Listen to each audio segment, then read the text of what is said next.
எல்லாருக்கும் வணக்கம் and welcome back to my YouTube channel. This is Flomi here. என்னடா அது தமிழ்நாட்டில் இவ்வளோ பெரிய ப்ராப்ளம் போயிட்டுருக்கு, நம்ம யூடியூபர் மதன் கௌரி ஒரு வீடியோ கூட இதை பற்றி போடவே இல்லையே அப்படின்ற மாதிரி ஒரு சின்ன ஆச்சரியம்.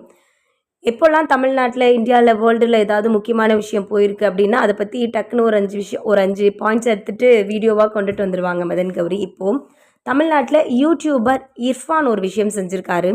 தனக்கு பிறக்க போகிற குழந்தை ஆனா பெண்ணா அப்படின்ற ஒரு விஷயத்த முன்னாடியே தெரிஞ்சுக்கணுன்ற ஆர்வத்தில் ஒரு வீடியோ ஒன்று போஸ்ட் பண்ணியிருக்காரு. தெரிஞ்சுக்கிட்டு வீடியோ போஸ்ட் பண்ணியிருக்காரு. இது தப்பா சரியா? இதை பற்றி ஏன் மதன் கௌரி வீடியோ போஸ்ட் பண்ணலை அப்படின்ற மாதிரியான கேள்விகள் எல்லாம் வந்துட்டுருக்கு. அதை பற்றி தான் நம்ம இந்த வீடியோவில் பார்க்க போகிறோம். நீங்கள் இப்போ தான் என்னோட சேனலை ஃபர்ஸ்ட் டைம் பார்க்குறீங்கன்னா சேனலை சப்ஸ்கிரைப் பண்ணி சப்போர்ட் பண்ணுங்கள். உங்களோட சப்ஸ்கிரிப்ஷன் மட்டும்தான் எனக்கான பெட்டர் அப்ரிசியேஷன். ஒரு காலத்தில் இர்ஃபான் தனக்கு ரொம்ப பிடிச்ச ஒரு மீனை சாப்பிட முடியாமல் ரொம்ப கஷ்டப்பட்டவர். அவருக்கு பிடிச்ச ஒரே விஷயம் அப்படின்னு பார்த்தா அது சாப்பிட்றது மட்டும்தான். சாப்பிட்றத எப்படி சம்பாதிக்கிறதா ஆக்கலாம் அப்படின்னு யோசிச்சு ஒரு யூடியூபராக தன்னோட வாழ்க்கையை ஸ்டார்ட் பண்ணார். ஃபுட் ரிவ்யூ பண்ணி பெரிய பெரிய பங்களா கட்டினார், பெரிய பெரிய ஸ்டுடியோ கட்டினார். எல்லாமே ஓகே தான். ஒரு காலகட்டத்துக்கு அப்புறம் அவர் ரிவ்யூ பண்ணுற எல்லா ஹோட்டலுமே நிறைய ஏர்ன் பண்ணாங்க அப்படின்னு தான் சொல்லணும்.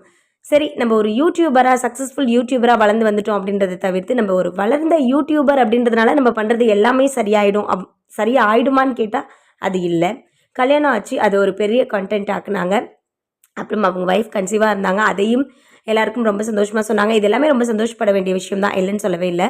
ஆனால் இந்தியாவில் நம்ம இருக்கோம் அப்படின்னா இந்தியாவுக்குள்ளே, தமிழ்நாட்டுக்குள்ளே இருக்கிற சட்டத்திட்டங்களுக்கு நம்ம உட்பட்டு தான் இருக்கணும் இல்லையா?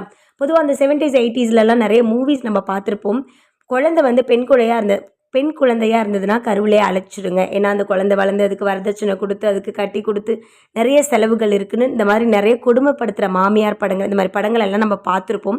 இதெல்லாம் உண்மையாக நடந்தது அப்படின்ற காரணத்துக்காக தான் என்ன பண்ணாங்க கவர்மெண்ட் அப்படின்னா, குழந்தை வந்து ஆனா பெண்ணா அப்படின்ற ஒரு விஷயத்தை எந்த டாக்டர்ஸும் தன்னோட பேஷண்ட்ஸ்க்கு தெரியப்படுத்தாதீங்க. ஒருவேளை நீங்கள் அப்படி தெரியப்படுத்துனீங்க அப்படின்னு சொன்னால் தான் அங்கே பெண் சிசு கொலைகள் எல்லாம் அதிகமாக நடக்குது அப்படின்ற ஒரு விஷயத்த சொல்லியிருந்தாங்க. ஸோ ஒரு பெண்ணோட வயிற்றில் வளர்ற குழந்தை ஆனா பெண்ணா அப்படின்ற விஷயத்த சொல்லக்கூடாது அப்படின்ற ஒரு தர்மத்துக்கு டாக்டர்ஸ் எல்லாம் இப்போ ஆளாயிருக்காங்க. ஸோ இந்தியாவில் தானே இந்த பிரச்சனை இருக்குது. நம்ம தான் யூடியூபர் ஆச்சே, உலகம் ஃபுல்லாக சுற்றுற யூடியூபர் ஆச்சே, நம்ம ஏன் இந்த விஷயத்த வெளிநாட்டில் போய் தெரிஞ்சுக்க கூடாது அப்படின்னு நினச்சாரோ என்னமோ தெரியல.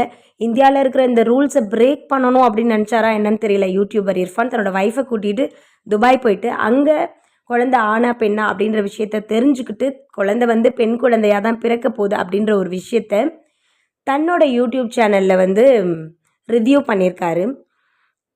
தன்னோட யூடியூப் சேனலில் ரிவீல் பண்ணியிருக்காரு. இந்த விஷயத்தை பார்த்த நிறைய பேர் வந்து ரொம்ப கோவமாயிட்டாங்க. பணம் பத்தும் செய்யும் அப்படின்றதுக்கு யூடியூபர் இர்ஃபான் அவங்க வந்து ஒரு சிறந்த உதாரணம் அப்படின்ற மாதிரி சில பேரும், இன்னும் சில பேர் வந்து இவங்கள்ட்டலாம் பணம் இருக்குது, இவங்க ஒரு இன்ஃப்ளூயன்சராக இருக்காங்க, இவங்க என்ன பண்ணாலும் தப்பு இல்லை அப்படின்னு இன்னும் சில பேரும் பேசிகிட்டு இருந்தாங்க.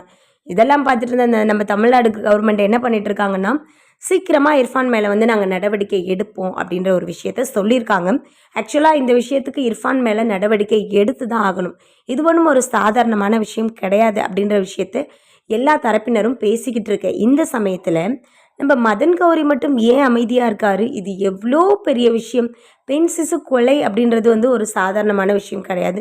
அந்த விஷயத்தை ஸ்டாப் பண்ணுறதுக்காக தான் ஜெண்டர் ரிவீல் பண்ணக்கூடாதுன்னு சொல்லியிருக்காங்க. ஸோ ஃபைனலாக இர்ஃபான் பண்ண தப்பை வந்து நிறைய யூடியூப் சேனல்ஸ், நியூஸ் சேனல்ஸ்லாம் திருப்பி போட்டுட்டு இருக்கும் பொழுது மதன் கௌரி மட்டும் ஏன் சைலண்ட்டாக இருக்காரு அப்படின்னு கேட்டிங்கன்னா, மதன் கௌரியும் இர்ஃபானும் ஒரு நல்ல ஃப்ரெண்ட்ஸ் இல்லையா? ஸோ நம்ம ஃப்ரெண்டை பற்றி நம்மளே தப்பாக சொல்லக்கூடாதுன்றதுக்காக அமைதியாக இருந்துட்டாரோ என்னமோ தெரியல.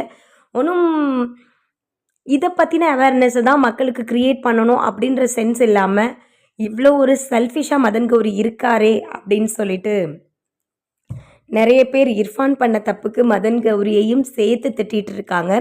மதன் கௌரியை திட்டுறது ஒன்றும் தப்பு இல்லை அப்படின்ற மாதிரி தான் இருந்தது. எது எப்படி இருந்தாலும் இர்ஃபான் பண்ண தவறுக்கான தண்டனையாக கண்டிப்பாக 3 வருடம் சிறை தண்டனை, இப்படி பல்வேறு விதமான தண்டனைகள் கிடைக்க வாய்ப்பு இருக்குது அப்படின்ற ஒரு விஷயத்தையும் தமிழ்நாடு கவர்மெண்ட் வந்து சொல்லியிருக்காங்க. மக்களே, இர்ஃபான் பண்ணது சரியா தப்பா அப்படின்ற விஷயத்த கண்டிப்பாக நீங்கள் கமெண்ட்டில் சொல்லுங்கள். நம்ம தமிழ்நாட்டுக்குள்ளே இருக்கோம்னா தமிழ்நாட்டோட சட்டத்திட்டத்தை நம்ம மதிக்கணும். மாறாக நான் வந்து துபாயில் போய் தெரிஞ்சுட்டு வந்து அந்த விஷயத்த நான் தமிழ்நாட்டில் ரிவீல் பண்ணுறேன் அப்படின்னு இர்ஃபான் பண்ண விஷயத்துக்கு சரியான பல்ப் வாங்கி ஆகணும்னு நான் நினைக்கிறேன். நீங்கள் என்ன நினைக்கிறீங்கன்னு கமெண்ட்டில் சொல்லுங்கள். தேங்க்யூ.